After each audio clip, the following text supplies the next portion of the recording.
Now they have consent. Okay, consensus. Now it's consensual. Listen, back for the fourth time. It is I, Blane Pierre, with Mr. Anwar Bay Taylor. How are you today? I'm good. Good. Listen, y'all. It's episode 4. Blane and I were here. We're not playing with you guys this episode. All right? The Kickstarter's out. We hit the goal. Now we're going for stretch goals. That's right. It's not a game. We're so passionate. We're here. We're so hitting focused. goals. We're hitting goals. People are going to have the book in September. Done. What year? What are you waiting for? September what year? Is that this year? No, it's 2022. 2022? Yeah. Beautiful. Can you believe that? Right. Like, real deal, something you thought of in your mind will be released to people in September of 2022. Next year it's coming because we need a year to do all the things: complete development, production, quality standards, edits, artwork, all kinds of stuff. It's wild. Design. I mean, listen to the people out there. If you haven't been to the Kickstarter, what are you doing? Visit the Kickstarter and look at the magic that is PLASMAworlds. I mean, the cover alone is intriguing. It's a beautiful experience. Like, seriously, go to Kickstarter, go to the search, type in PLASMAworlds. You're there. Back it. Watch the video. Back it again. Send it to your friends and then back it again. Like, just keep backing the project. Get your mom to back it. Get your brother to back it. Get all your friends to back it. Everyone needs to have the book at their house. It's very important. Then you need to head to the shop and get yourself a Boy Pilo t-shirt. Because I got one and they're fresh. Exactly. And you know what? Speaking of freshness, the socks are probably my favorite thing of everything because they are so out of this world. Every time somebody sees them, they're like, "Oh, look at the socks!" I'm like, you can't get these. I'm like, this Blane. I feel like you need to be like the sales manager. Like, you need to run the shop because your vision of the stuff is dope. Of the shop is amazing, and I'm super excited about the shop too. But my brain is just in so many other different places. Like right now, I'm thinking about stretch goals, right? Okay. And I'm thinking about how dope we can make this art book. So, for example, I pulled this out earlier. Earlier was like right here, right? Tell us about this. What are we looking at? So what we're looking at is this super dope art book. Oh, by Mr. Abloh. This is Virgil Abloh's art book. Okay. And I know that you're not holding it right now, so you don't feel how heavy and you don't feel the texture of the book. Okay. But this is what I aspire for Plasma to be, a design experience that when you hold it, you're somewhere else. You're going to a place that you've never been before. Into it. Look at that. That shit is thick as frozen peanut butter. Look at that shit. Like the way it opens is so that you don't have to worry about destroying the pages as you turn them. Or the bind. It's beautiful. It's amazing. It's designed with so much thought, actually. That's incredible. Like, look, each page bends individually so that you're not destroying the book. What? That's what we need. That's enough of that book. That's enough of that book. Shout out to Virgil Abloh and everything that he's doing for the culture. Absolutely. Still can't afford his expensive ass shoes, but they look good. But one thing that we can't afford is this PLASMAworlds Will Do illustrated storybook. Very affordable. Doubt. Like, without a doubt, not only is it affordable, it's well worth the money. Like, you're going to get this experience. It's a first edition. So, in a sense, it's an investment, and self-published first edition investment. And it's black sci-fi on the highest level. Mm-hmm. But before we get into any more of how dope the actual book is, why don't we talk a little bit about the universe of PLASMAworlds? The universe, and really this short story that is a precursor to PLASMAworlds. We are talking about A Love That Hurts Part 4. Are we on 10 yet? Are we on 10? Are we on 10 yet? Are we on 10 yet? And let me tell you, after reading it, fuck yes, we are on 10. if you guys don't remember, let me catch you up. I just read it too, and I was like, damn, this shit crazy. Shit is crazy. Shit is crazy. And the layers, I love how it ends. To just catch up, we are at the aftermath of the air train explosion. I don't even know if we can call her a hero, but she's definitely somebody's hero. She's somebody's hero, but we are following Boy Pilo, and she is in a state that we have seen hardly anybody be during this journey. She is hoping. She is in ecstasy. She can see her dreams right in front of her. And it's because of correct me if I say it wrong, but it's because she has discovered some hayali. I like that. And yeah, let's run with it. It's an Ethiopian right? word. It's an Ethiopian word. We don't necessarily have the dialect down to a T. Okay. So we're gonna run with it. Okay. How should I pronounce it? I don't have it down to a T. So okay. I don't. Hayali? Am I not throwing the pronunciation on the wrong vowel? Like, tell me your version. I'll tell you my version, and then one day, an Ethiopian, we're gonna ask. A wonderful Ethiopian person is gonna really put us in our place. But let's run with it. Okay, so the way I read it, I believe it was Hayali. Hayali. Okay. In my world, it's Hayali. Oh, okay. See, that's that line over the A. The Hayali. Hayali. Right.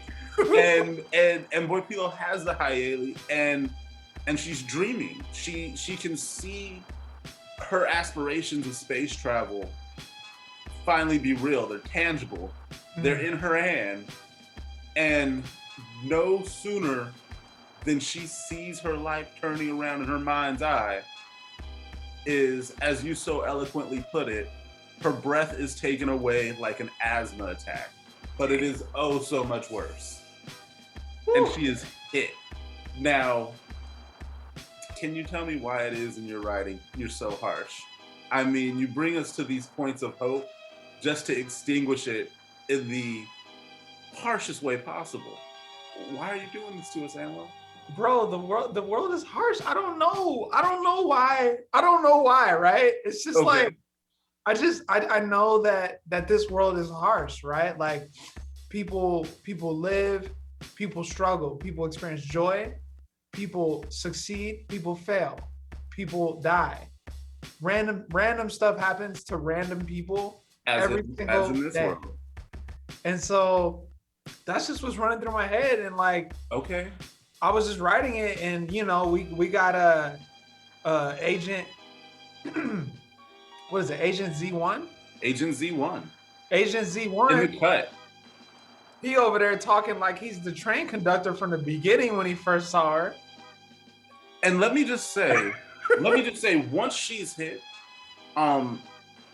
your grasp and description of not only the weaponry used, but the effects of, and you can't even call them bullets, it's more like these energy blasts. Mm-hmm. You, once again, being a skilled writer, paint such a vivid picture. And one of my things is she got hit and was able to use a bot that automatically calculates where the fire came from and fires back, which leads to Z1 being hit not once, but 3 times. And I love the visuals. I loved the thought of that. How much are you paying attention to future combat that you have things like this in mind? I know you work on video games, but like, and definitely to my people at home, read it, because when you're reading it, you're just like, oh, what? You know, it's every moment of this gunfight, which, mind you, is super quick, is edge of your seat action. You know, yeah. And Boy Pilo is not going out without a fight. Let's talk about that, because she's blasting back, holding on to hope the best she can.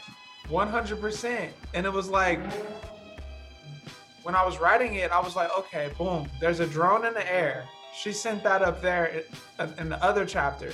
That's right. So that she can survey the situation in search of the resources. So I'm like, it's already up there. And then we need her to have a fighting chance. And so if he's shooting from a mile away and he's hitting her, then there has to be some kind of way for her to create the possibility of at least being a valuable opponent. And Absolutely. so, yeah, you know, we're talking. The way you talk about the energy burning the atoms in the air. And you don't even when you just said that this gunfight is happening a full mile apart, it does not feel that way. It feels like they're in the same room, hiding behind tables, firing at each other. You know, it is intense. It is beautiful to read. Bro, now they're in downtown LA. You're in Culver City, and y'all fighting from that distance. What? And hitting each other. Wait a minute. And hitting each other. She hit him in the earlobe. No, in the ear and in the neck. Damn. And the back of the foot. What? And the ankle, right. Man. Now, and as much as we've given away, and I'm not giving way to say that, unfortunately, for our anti-hero, boy Pilo, her dreams are crushed. Her dreams are indeed crushed, and Z1 is successful, earning him a promotion. Yeah. Now, this is where you start to layer shit, and this is when everything comes together, and there's so many moments, okay? And not to give away too much, but we find out Z1 is really just an avatar for our favorite gamer, Zekas X, and they are in fact plugged in, acting as Z1. Without even realizing it. Now, Zekas was so into this that he was unaware of reality himself, which, and I want you to talk about this because I find that specific part of the story related to the world we're in now, where so many people are so plugged in and so into what's happening on screen or on the internet that they are completely aware of what's happening right in their face. Yeah. Not did you do it on purpose, but can you expand on the further meaning of that, on the further meaning of somebody being so tied in to essentially what he viewed as a game that you forget about the dangers or are unaware of what's happening directly around you? Yeah, man. I just tapped into what it was like to be like deep in like World of Warcraft back in the day when I was playing it. Okay. Deep in Call of Duty, StarCraft, you know, just deep in the game, right? Yeah. And I took that concept and then I layered over virtual reality. And so I'm like, okay, you take that energy, you put it inside virtual reality where all you can see is the light in the box. And that light in the box is taking you to places that are far beyond anything that you could possibly imagine. And so you're just marveled. You're just in a state of marvel. And so, yeah, that's where the idea came from. Plus, Zekas X does everything in Subverse. Zekas X gets that double check. Zekas X has their partners. Right. Zekas X makes love to their partners. Like, Zekas X's life is in Subverse. And so, unfortunately, that means that Zekas X has no idea that their house is on fire because their service robot never came back because boy Pilo smashed it at the intersection. This boy Pilo was focused on her own grind, on her own game. And yeah, the missing service robot never came only back. To get the Hyali and then get smashed on by Zekas X, who thus killed themselves. And talk about that, because what I think you did so beautifully is we had these three separate stories that, and I'm talking about the first three parts of A Love That Hurts. which are so different, and then you manage in the last couple pages to just intertwine everything so expertly, so beautifully. And the thing that I got from it most is how we can affect each other without even knowing it. How one small action by me that I may be unaware of, but while I'm so focused on getting the check, may smash somebody else's dreams without me knowing it. You know, may amplify somebody's dreams without them even knowing it. Okay. Like real quick, a story, like last night, I was at my house, half awake, half asleep. The Kickstarter was like 150, a little bit over 150 away from hitting the 9K, you know, base goal. Okay. And so I'm chatting with people all day, bro. Like I'm talking to like 100 people a day at least. And a buddy of mine who is French, who lives in France, hits me up, and I send him the link to the Kickstarter, and he's just like, done. That's all he said. And I was like, what do you mean? And he was like, the Kickstarter goal is complete. And I was like, yo, you really just made my whole day. And then he was just like, bro, he's like, this project is amazing, like 100%. And he's like, if you were trying not to go to sleep because you needed to complete the goal, well then, good night. We'll talk about it tomorrow. That's right. And so, yeah, everything that you're saying about how like the smallest nuanced things can create these reactions in people's lives that amplify and destroy all at the same time. And so it's just PLASMAworlds all day, every day. Well, and let's I want to jump on one more thing because, and I'm not going to give it away. Once again, sign on to Medium or find other ways to check out the first part of PLASMAworlds, which is A Love That Hurts, parts 1 through 4. But man, give it away. We're not saving anything anymore. Listen, we're going to talk about the story like we always do. Okay, fine. Not giving it away. Let's talk about the evil corporation that was... You guys got to go get lost in the world. Pulling the strings. The corporation pulling the strings. Yeah. Which not only you find out bombed the air train, but also hired not only Boy Pilo, but also hired Zika Sex, all in this massive, what's the word for it? Cover up, evil plan to kill air transit and collect a bunch of insurance money. Well, I mean, like when you get there, you're just like, you're kind of like, oh, the man wins again. It was no longer an applicable investment to continue to invest in air train transit because they just got the space contract. And so now it's all for momentum to the future. And so if they got some high costing investment that is meaningless, well, we need to get the humans to space. We need to evolve humanity. And so we gotta cause a little destruction to cause great expansion. I don't know. What do you think? I was reminded of all too familiar stories of this time and this earth. And frankly, as impressed with it as I was, I still found it a little like heartbreaking because you see shit like that happen all the time, you know? And when the way you were able to make these personal stories, and once again, the way you were able to make me personally care about a robot, you know, you want to stand up against the man. Like, I already don't like this space corporation, and it's a fake company. You know what I mean? I'm like, oh, these guys are evil, fuck them, you know? It's a fake company with a basic name like Outer Space Corporation. And they exist.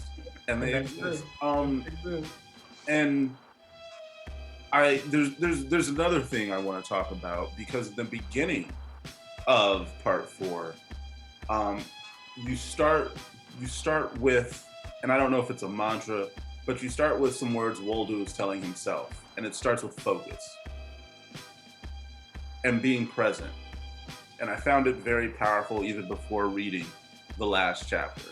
I find it powerful to just sometimes read, you know, to drop in and remember where you're at right now, and we are all sort of fighting these interplanetary fights within ourselves. Yeah. You know, and I want to thank you for it, because it was very powerful, and it was almost like a meditation of having to escape, you know, my own alien world within my head, and so it was very powerful writing. Now that we've seen A World That Hurts, and we have a taste of PLASMAworlds, tell us what's next. What's next is The Adventures of Wuldu. PLASMAworlds Wuldu. All right. PLASMAworlds Wuldu is a story about an Ethiopian space captain named Wuldu that has found himself completely encapsulated on a dangerous alien planet that is only destruction to his very essence. And so he fights it in every breathing moment to survive. Okay. Everything hurts. Everything is meant to kill him without even trying, because it's an alien world. And so it's savage, it's unadulterated, it's unaltered by humankind. And so he's struggling. He's trying to get back to his wife and daughter. That's the only thing that keeps him alive every day. No doubt. Is just to get back to his family back on Earth. And so that's the base premise for Wuldu. But it's obviously so much more. I mean, it's so much more. Yeah, based on A World That Hurts, we know there's going to be all kinds of other stories that help paint this world and sort of make you question things, you know, and I think ultimately give you hope. And because of A Love That Hurts, we know that love hurts. Without a doubt. And Wuldu is in a space where he's in love, you know, with his family, and he's trying to get back, and he's hurting at the same time. And so Wuldu is literally an expansion of A Love That Hurts. It is in connection to A Love That Hurts. It all exists in the same world, somewhere around the same time. Okay. And when I started writing A Love That Hurts, I wrote it as a kind of like exercise to kind of prove to myself, to a certain extent, that I could write an entertainment story that is worth being read by people that have no idea about PLASMAworlds and anything that involves it. And so, you know, I appreciate us doing this podcast and you reminding me that goal was accomplished. Well, and I had a lot of fun. It's inspiring. It's very cool to help you in any way I can, because frankly, I read it and I loved it, you know, and if I thought it was whack, we wouldn't be doing this. Real shit, you know. You're more, hey cousin, that was real cool, man. You know, you keep it going. But you know, the truth is that your writing is enjoyable to read. It's fun to read. The action is exciting. You know, it's not boring in any form. It takes you to different worlds you can't even imagine. Your visions of the future are I'm sure going to prove to be prophetic in some ways. You know, they will look back and be like, oh, remember when Anwar Bey wrote about this? Damn, he was spot on. 2080s are a trip, you know. Are a trip. But real quick, I want to let the people know again, make sure you check out the Kickstarter. It is Back to Kickstarter. What are you doing? Get yourself a book. If you would spend money on, I don't know, unnecessary shit like Hulu or Netflix or Disney Plus, do yourself a bigger favor, take that money and buy this book. You will get more entertainment and more from it than any of those streaming services. Absolutely. This book represents dreams. It represents just a spirit to fight through doubt and worry and fear, and just create with like wild abandon, you know, to the best of my ability. And so that's what, you know, Plasma Worlds will do on Kickstarter represents. It represents this time in my life in connection to all the artists, the designers, the podcast hosts, everybody, this wild abandon to let go of fear and just create. Oh, wow. I love it. And in fact, we're going to end it on that. I've been Blane Pierre. Thank you, Mr. Anwar Bay Taylor. This has been a review of PLASMAworlds Part 4, A Love That Hurts. Are we on 10 yet? Check it out on Medium. Check out the Kickstarter on Kickstarter. Check out PLASMAworlds.com. Visit the shop, cop some gear, invest in the book, invest in yourself. Worlds away. Thank you very much. Peace.